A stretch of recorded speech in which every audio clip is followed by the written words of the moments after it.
Hello friends, welcome to best English classes. मैं हूं doctor प्रतीक और आज हम पढ़ रहे हैं एजे क्रॉनिन की लिखी बर्थ। इस पूरी कहानी को मैंने टोटल 30 इम्पॉर्टेंट सेंटेंसेस में डिवाइड किया है। टोटल 30 सेंटेंसेस हैं, छोटे छोटे, इजी इजी, इतने आसान जितने किसी भी गाइड या 1 वीक में आपको नहीं मिलेंगे। आइए शुरू करते हैं इन सेंटेंसेस को एक एक करके। पूरी कहानी की हिंदी समरी मैं आपको दूंगा। ये सेंटेंसेस छोटे हैं तो आपको जल्दी याद हो जाएंगे और एग्ज़ाम में आने वाले क्वेश्चन से आप आराम से डील कर पाओगे। तो ये जो स्टोरी है बर्थ, ये एक यंग डॉक्टर के ऊपर है जिसका नाम है एंड्रयू मैनसन। उसने अभी अभी अपनी मेडिकल स्टडीज़ कंप्लीट की है और काम करना शुरू किया है। एक बार रात को उसे कहा गया कि वो एक difficult child birth case attend करे। एक प्रेग्नेंट औरत थी जिसको बेबी होने वाला था, उसे अटेंड करना था। पेशेंट जो मॉर्गन की वाइफ थी, जो लेबर में थी। लेबर का मतलब उसको दर्द हो रहा था। प्रेगनेंसी के दर्द को लेबर कहते हैं। जो मॉर्गन एक मिडल एज्ड आदमी था जो बहुत ज़्यादा एंग्शियस था। आप एंग्शियस की जगह नर्वस भी लिख सकते हो, NERVOUS। डिलीवरी बहुत ही कॉम्प्लिकेटेड थी और मदर बहुत ही पेन में थी। आफ्टर ग्रेट एफर्ट, बहुत ज़्यादा एफर्ट करने के बाद में एंड्रयू ने माँ की मदद की बेबी पैदा करने में। बेबी वॉज बॉर्न लाइफलेस, बच्चा मरा हुआ पैदा हुआ था। विच शॉक्ड एवरीवन, जिससे सब लोग शॉक हो गए। The mother was weak but her condition stabilized. माँ कमज़ोर थी पर उसकी कंडीशन स्टेबलाइज थी। एंड्रयू को डिसाइड करना था कि अब वो माँ को बचाए या बेबी को। तो बेसिकली वो मरा हुआ पैदा नहीं हुआ था पर वो बिल्कुल मरने जैसा सा था। तो अब उसके पास में डॉक्टर के ऊपर आ गया ये कि वो किसको बचाए। उसने सबसे पहले इंश्योर किया कि माँ सेफ हो। फिर उसका फोकस था कि जो अभी अभी बेबी है उसको रिवाइव किया जाए।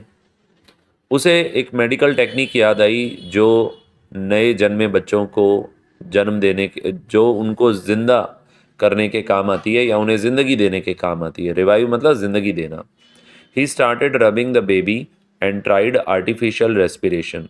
उसने बेबी को रब किया, मतलब हल्की हल्की मालिश दी, उसको रगड़ा हल्का सा, और उसको आर्टिफिशियल रेस्पिरेशन दिया, मतलब अपने मुंह से उसको सांस दी।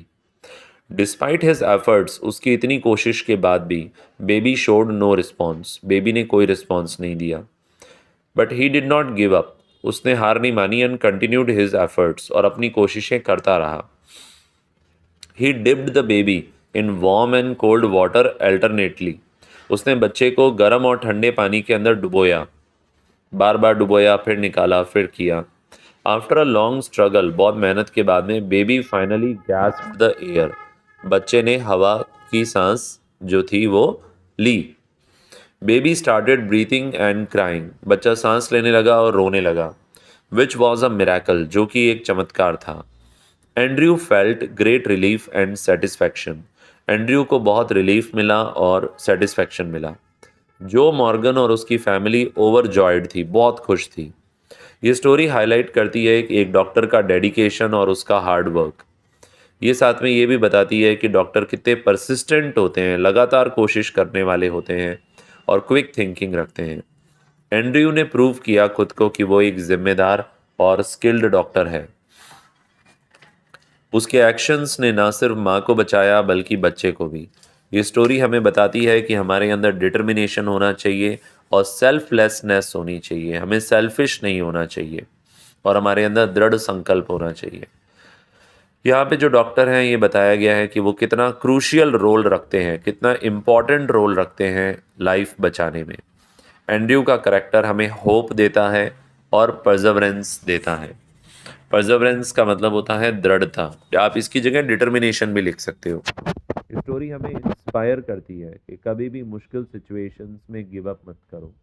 बर्थ एक बहुत ही पावरफुल स्टोरी है जो एक डॉक्टर का स्ट्रगल बताती है और उसकी विक्ट्री बताती है। तो ये कहानी बहुत ही मज़ेदार है। ये एक्चुअल में एजे क्रॉनिन का द सिटाडेल एक आया था बुक, उसका ये एक पार्ट है। एंड्रयू मैनसन बहुत ही यंग था, मेडिकल स्टूडेंट, स्कूल से अभी निकला ही था, अभी अभी नई नई डिग्री हासिल की थी। और ब्लेनेली के एक छोटे से वेल्श माइंस के अंदर वहाँ पर वो था, रहता था, उसका जॉब था, वहाँ उसकी मेडिकल प्रैक्टिस चल रही थी। अब उसकी अपनी खुद की भी लाइफ थी। वो एक लड़की से मिला था जिसका नाम क्रिस्टीन था, बट वो डेट वगैरह उसकी सही नहीं रही। अब वो आगे जाके मॉर्गन से मिला, जिसकी जिसकी शादी को 20 साल हो गए थे पर बेबी नहीं हो रहा था, अब जाके होने वाला था। ये उनका पहला बच्चा ही था और डॉक्टर ने अपना फ़र्ज़ निभाया और उनको बेबी हुआ। तो ये थी कहानी birth bye AJ Cronin. I hope आपको समझ में आ गई होगी। यदि चैनल पे नए हो तो उसे सब्सक्राइब ज़रूर करना, बेल बटन को हिट करना। साथ ही में वीडियो पसंद आया तो लाइक करो, कमेंट करो, अपना फीडबैक दो और प्लीज़ अपने क्लासमेट से भी इसे व्हाट्सएप पे शेयर करो। All the best for your exams. फिर मिलेंगे एक और टॉपिक के साथ। डॉक्टर प्रतीक को इजाज़त दीजिए।